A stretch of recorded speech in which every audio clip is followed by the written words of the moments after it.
Gordon, how excited are you now that this Germany game's on the horizon? I've been excited for a while, and I've got better since I got to the training facilities and here with the players, and it's I'm really looking forward to the challenge now because I can sense with the players that they're really looking forward to this game. So I'm encouraged by that. There seems to be no fear whatsoever in the camp. There's a reality, obviously. We've got to play the world champions, but there's no fear. I like that. But they know they have to work hard to get a result, and that's been shown in the training this week. Is it the perfect first game, world champions away, or is that one of the games you would have picked to be the first game? Well, the only perfect first game is if you win it. Doesn't matter who you're playing. In terms of your ins and outs, Dortmund, I believe, is he out now? Is that? He's out now. Yeah, he's been playing with an injury the last couple of weeks, and it was great that he's come up here and gave it a couple of days rest and tried to train yesterday. It wasn't comfortable, so he's away back now to get assessed from his physios and doctors. But they know what it is. I think it's just about rest. You need to ask them exactly what they're going to do and how long it's got to be. All we know is he come up and give it a right good shot to try and get himself fit, and including the team. No Robertson or Berra either. How big a blow is that? And I know you kind of mitigated it by bringing Reynolds in early. Yeah. That's a blow. They've been doing well, both of them. Christoph been scoring goals as well. But his injury was bad enough not allowing him to travel up here. He was getting scanned. Andy came up, tried his best. We monitored that, and we felt it's not worthwhile pushing him. And he couldn't train, so he goes back to his club. Does anyone else come in, or do you just leave it? No, we're okay with that. We're happy. The training we've done so far, everybody's been involved in it, and everybody knows what we've got to do. So we feel we've got enough. We planned by picking extra players that we might get a few knocks. So we think we're well covered. Who is your captain? It's got to be Dan Fletcher. Is that good to have him back in? I know he's been back in at certain times, but is it good to have him now back in focusing, and he's had a pre-season behind him as well? It's great to have his enthusiasm, great to have the experience, and you can tell the players enjoy him being here. And more so, he enjoys being here, and he enjoys passing on his experience to the players he's playing with. Did you watch Germany last night? What did you make? I did. What did you make? Over a lovely steak pie on here in the hotel. Fantastic. So the steak pie, great steak pie, watched good football, and a ginger beer and lime. So it was a great night for me. Can you read anything into the result? No, really. I think it's a game that we expected. We expected free-flowing football. People try to make an impression on this game because they knew it's a celebration of football, really, a celebration of Germany's win.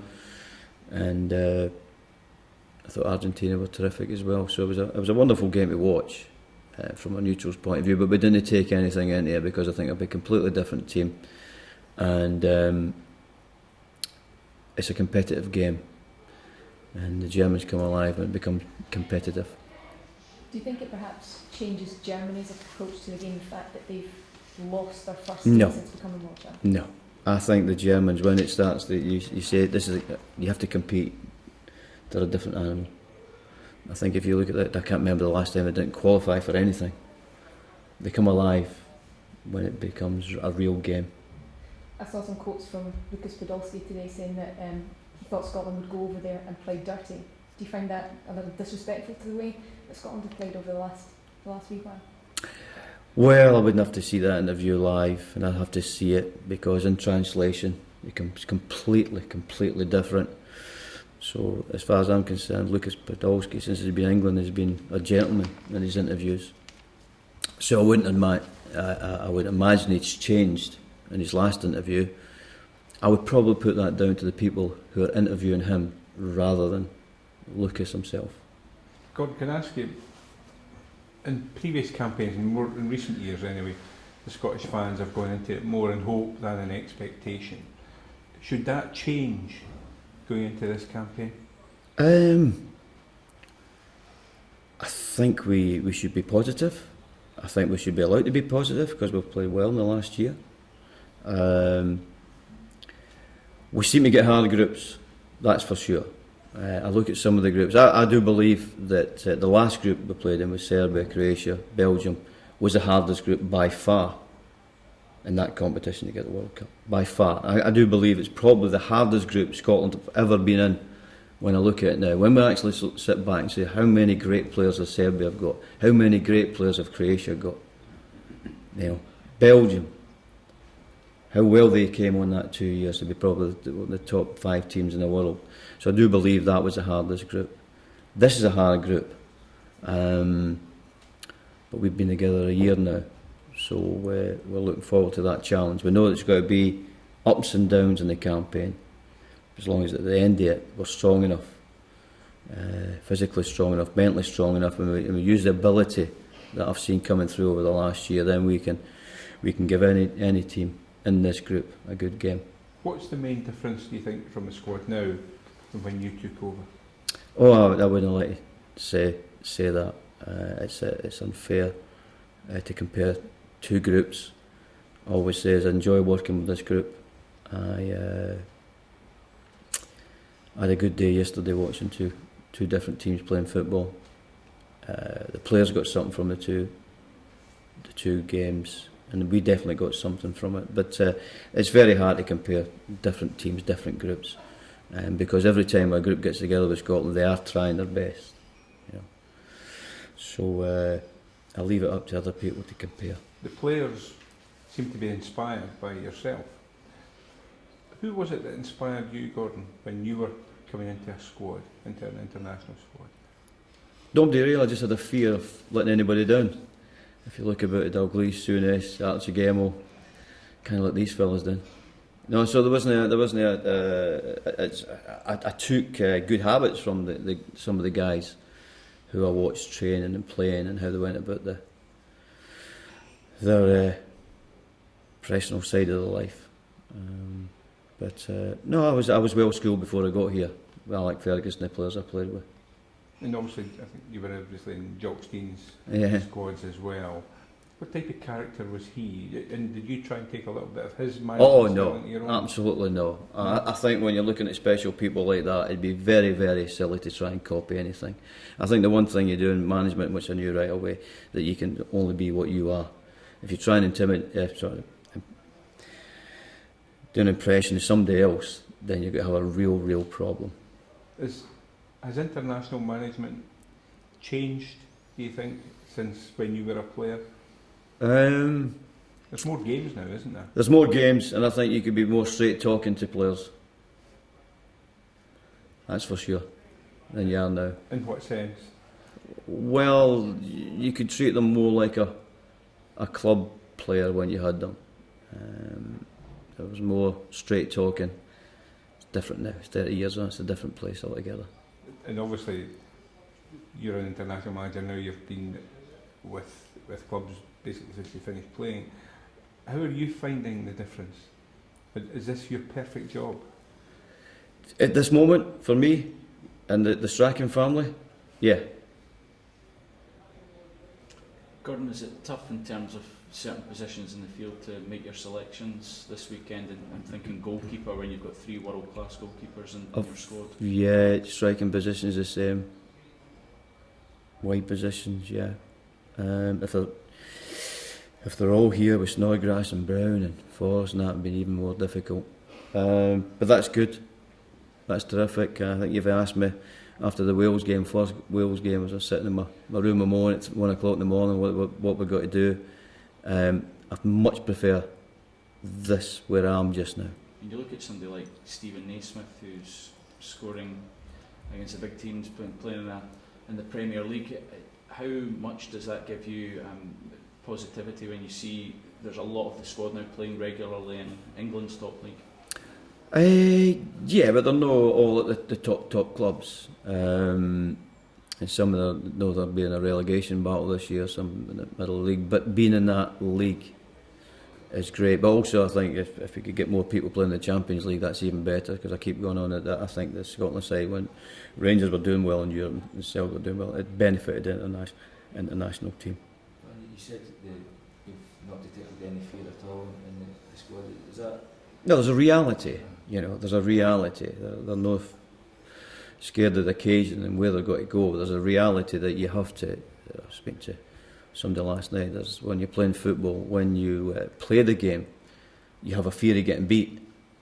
And when you have the ball, you have no fear. When the other teams go, you have a fear of getting beat or letting a goal in. When you have the ball, you should have no fear whatsoever. And I think that's the way we go on. I feel like that's partly because the squad are now comfortable with the way they want to play, the way you want them to play. They know what they're going to do when they get out there. I think that and building up with good results, good performances, being a group which has a nucleus of about maybe 18, 20 that's always here, that helps. Gordon, in terms of going to play the world champions in their own backyard, do you learn more about your players in that sort of situation than you would in others? In real games, I think if we go over maybe this pre-season, I'm sure there's some clubs who think, oh yeah, we're in pre-season, we're good, the squad's good, this looks good. Then the competitive games start, then we all go berserk in the transfer window, because we realise when the real games come along, then that's when you find out. That's when you find out. Is that? So it's not a problem to us, because we've been in positions now like Croatia away when pressure was on us to go and win, and these kind of things. Macedonia, where you need to win, and people say it's Macedonia, but there's been teams never went there, but we played really well that night. Is that why you maybe haven't missed the August friendly date or taken up a friendly before this game? No, we felt that to get together and we'd work this week, not only for the Germany game. I explained that to the players, that what we're doing necessarily doesn't mean that's the way we're going to play against Germany. There's a bit of what we're going to do against Germany, but a lot of what we're going to do for the rest of the championship. What kind of approach? On Dan Fletcher, back captaining potentially against the world champions on Sundays, vice captain of Man United. There was a spell there where perhaps a lot of people thought he wouldn't come back. To come back to the level he's at, and what kind of... Well, it doesn't matter what other people think, it's what he can do. And that's what football is all about in any specialist sport like this. There's too many people with opinions, but it was only down to him, and he made it happen. He determined his future. Him and some doctors. Did you think that perhaps you wouldn't have him back as your captain? No. You always planned to have him? Yeah. Last couple of folks. What kind of approach will you take against Germany going? I think we'll say when we have the ball, we'll not have any fear. When they have the ball, we'll have a real fear of them scoring a goal, and we'll do everything possible to make sure they don't score one. Let's give you some kind of barometer as to how far the squad have come if you get your performance against Germany. I can only tell by now. I won't change it completely, whatever the result is on it. I know where we're going, and I feel comfortable with the players, and I've liked what I've seen over the last year, so that's where I take it from then. So we're okay with ourselves, and I don't think I'm going to say everybody's hopeless if we don't win, and everybody's great if we do win. Can we win on Sunday? Yep. How much do you pay attention to what Germany do, Gordon, or is it more about what your team do? I do believe the system that we have can give people problems if we do it right. I do believe the system, when we're defending, can give people the problems no matter what the system. I don't think we have to change it dramatically to play against anybody. It's a simple system when we're defending, and we all know where to go, and that's what we've done. We've done a system not just to play against one team, one style. It's the system can be used against any, we think. Okay, thank you all. Thank you. Thanks everybody. Thank you. Right.